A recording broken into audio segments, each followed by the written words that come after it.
बुधवारात 1.5 दिसांच्या गणपतीचे विसर्जन भक्तांनी व्हडा भक्ती भावनेन केले। गणपती बाप्पा मोरया पुढच्या वर्षी लवकर या अशें म्हणीत 1.5 दिसांच्या गणपतीक निरोप दिलो। उटंगराच्या पावसाची पर्वा करिनासतना भक्तांनी व्हडा उमेदीन आणि नाचत गाजत गणपती विसर्जनाक सगळे भायर सरले। पळयात गणपती विसर्जनाची कांय खिणचित्रां।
म्हणलें आमचे खातीर सगळ्यांनी सगळ्या फॅमिलीन एकठांय येवप, 1.5 दीस सेलिब्रेट करता आमी. आनी चवथेक हांव एक निसर्ग पुजनाच्या दृश्टीन पळयता. माटोळी हाडप, माटोळी आमी बाजारांतल्यान घेना, वचून रानांतल्यान एकठांय करता आनी त्या निमतान सगळी फॅमिली एकठांय येता. सो हो एक 365 दिसांतले 1.5 दीस आमी सगळे मेळून मजा करता आनी निसर्ग पुजन करता अशें म्हणपाचें. आमी सदां दर वर्साक ह्या दिसाक आमी अशें वेट करतात. सो सदां दर वर्सा प्रमाणे ह्या वर्सा सुद्दां आमी 1.5 दिसाचे गणपती दवरलेले आनी आयज खूब भारी मनान आमी विसर्जनाचे दिवस. सो आमी सगळी मेळून घेवन हांगा येयला विसर्जन करपाक आनी सगळी आमची इच्छा पूर्ण करूंक देवा कडेन मागता आणि सगळ्या देवान सगळ्याचे जगात सगळ्यांचे बरे करता. खूप छान वाटतं गणपतीच्या दिवशी.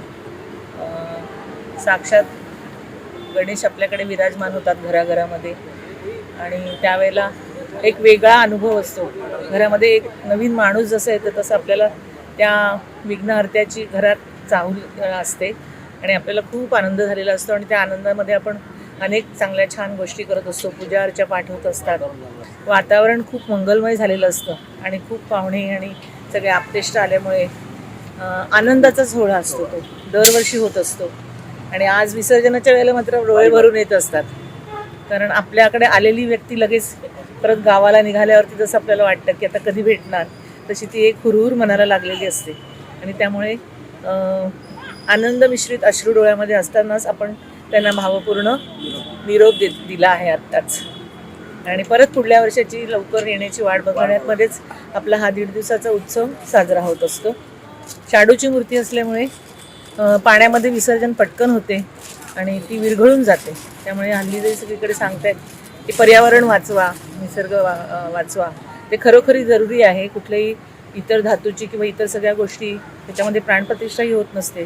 त्यामुळे मातीचीच मूर्ती असावी असं माझं सगळ्यांना आप्तेष्टांना सांगणं आहे की आपण आपल्यापासून सुरुवात करायची आणि सगळ्यांपर्यंत हा संदेश पोचवायचा.